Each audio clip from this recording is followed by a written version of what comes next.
अस्सलामु अलैकुम वरहमतुल्लाहि वबरकातुहू। मेरे प्यारे भाइयों और बहनों, आज हम आपके सामने आपके लिए या कुद्दूसु इस इसमें मुबारक का एक ख़ास वजीफ़ा आपके सामने पेश करने लगे हैं। पहले हम या कुद्दूसु इसका मतलब क्या है और इसके फ़ज़ाइल क्या हैं हम ये जानेंगे। उसके बाद इंशाल्लाह आपको वजीफ़ा बताया जाएगा। अल्लाह ताला हर ऐब, नुक्स और आफत से पाक और मुनज़्ज़ह है, इसीलिए इसे कुद्दूस कहा जाता है। मुनज़्ज़ह से ये मुराद है कि जो गलत ख्यालात या तसव्वुरात हमारे दिल में पैदा होते हैं, अल्लाह उनसे बिल्कुल पाक है, इसीलिए उसे कुद्दूस कहा जाता है। एक और कौल के मुताबिक कुद्दूस का मतलब है कि अल्लाह ताला इन तमाम औसाफ़े कामाल से पाक है जिन्हें अक्सर लोग औसाफ़े कामाल समझते हैं। मसलन उनका इल्म, उनकी कुदरत, उनके समा व बसर यानी सुनना देखना, उनका कलाम, उनका इरादा, सौ अल्लाह ताला इनके औसाफ़े कामाल से पाक है। बिल्कुल इसी तरह जिस तरह इनके औसाफ नुक्स से पाक है, बल्कि हर वो सिफ्त जिसका तसव्वुर मखलूक के लिए किया जा सकता है, अल्लाह उसके मुशाबे व मुमासिल से पाक है। इंसान की पाकी ये है उसका इरादा हो, इल्म पाक हो, इल्म को तख़ीलात, महसूस और वाहमियात और हर उस शख्स से पाक करे जिसमें हैवान उसके शरीक हों। अल्लाह ताला इरशाद बारी ताला है, वल्लाहुल्लज़ी ला इलाहा इल्ला हु अल मालिकुल कुद्दूसुस सलामुल मुमिनुल मुहैमिनुल अज़ीज़ुल जब्बारुल मुतकब्बिर सुब्हानल्लाहि अम्मा युशरिकून, कि वो अल्लाह ही है कि जिसके सिवा कोई माबूद नहीं। वो बादशाह है, कुद्दूस है, सलामती देने वाला है, अमान बख्शने वाला है, निगहबानी करने वाला है, अजीज है, जब्बार है, किब्रियाई वाला है। अल्लाह उनके शिरक से पाक है। दूसरी आयत है, युसब्बिहु लिल्लाहि मा फिस समावाति व मा फिल अर्दिल मालिकिल कुद्दूसिल अजीजिल हकीम।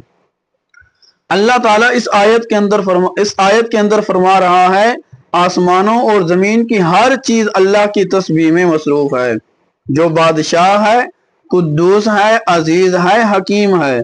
इन आयात में बताया गया कि अल्लाह ताला सिर्फ कुदूसियत का मालिक है। हसद, बुग़्ज़, कीना, नफ्स परस्ती, खुद गर्जी, गुस्सा, बुखल, तकब्बुर और गफलत ऐसी भी बुराइयां हैं जो रूह को इबादत की राह से रोकती हैं और इंसान को अल्लाह की मोहब्बत और याद से गाफिल कर देती हैं। इन सब का इलाज या कुद्दूसों का विर्द है।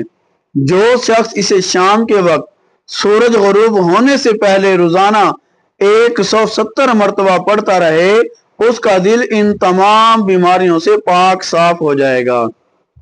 और अगर वो अरसे 3 साल तक इसे पढ़ता रहे तो उसका दिल अल्लाह के नूर से रोशन हो जाएगा। बच्चों में अच्छा इखलाक पैदा करना। आजकल का दौर ऐसा आ चुका है, हर वालिदैन को शिकायत होती है कि हमारा जो बच्चा है हमारी बात नहीं मानता। इसका बैठना, चलना, उठना, फिरना, गालम गलोच ऐसी चीजें हैं जो बच्चों में आम हो चुकी हैं। अपनी औलाद में अच्छा इखलाक पैदा करने के लिए इस मुबारक इस्म को या कुद्दूसु को महीने में एक बार जुम्मे के रोज 1100 मरतबा पढ़ें और पानी दम करके उन्हें पिलाएं। इंशाअल्लाह कुदरती तौर पर उनमें अच्छा इखलाक पैदा होगा और बुराइयों से दूर रहेंगे। सब बड़े लोग ऐसे बच्चों को प्यार की निगाह से देखेंगे और बड़े होकर महबूब खलाइक रहेंगे और उनका किरदार पाक साफ रहेगा। सआदतमंद औलाद का होना। जब किसी औरत को बच्चा या बच्ची की उम्मीद हो जाए तो उसे चाहिए कि उसी रोज से इस इस्म को रोजाना 100 मरतबा पढ़ना शुरू कर दे और बच्चे की विलादत तक पढ़ती रहे। इंशाअल्लाह इस वजीफे की बरकत से जो बच्चा पैदा होगा वो सारी उम्र माँ बाप का ताबेदार रहेगा और उसके अखलाक पाकीज़ा होंगे। अगर औरत खुद ना पढ़ सके تو کوई और इस अमल को पढ़कर पानी दम करके उसे पिलाए, इंशाअल्लाह होने वाला बच्चा वालिदैन का फर्मा बरदार होगा। तो नाजरीन, ये था या कुद्दूसू के कुछ वजीफे। अल्लाह रब्बुल इज़्ज़त से दुआ है कि जब आप ये वजीफे करें, अल्लाह रब्बुल इज़्ज़त आपको कामयाबी अता फरमाए। खलूस नीयत के साथ, यकीन के साथ जब आप वजीफा करेंगे, अमल करेंगे, इंशाअल्लाह अल्लाह रब्बुल इज़्ज़त ज़रूर आपकी जो भी जिस मकसद के लिए वजीफा पढ़ेंगे, अल्लाह रब्बुल इज़्ज़त उसे ज़रूर पूरा फरमाएगा। दीगर रूहानी मसाइल और वज़ाइफ जानने के लिए आप हमारे नंबर पर हमसे रब्ता करें, हमारी वीडियो को लाइक करें, चैनल को सब्सक्राइब करें, शेयर करें, ताकि मज़ीद दीगर रूहानी मसाइल वज़ाइफ जो भेजे जाते हैं आप तक बआसानी पहुँच सकें, और आपके एक शेयर से शायद किसी हमारे मुसलमान बहन भाई का भला हो जाए। अल्लाह रब्बुल इज़्ज़त हम सब का हामी और नासर हो। आमीन सुम्मा आमीन या रब्बल आलमीन।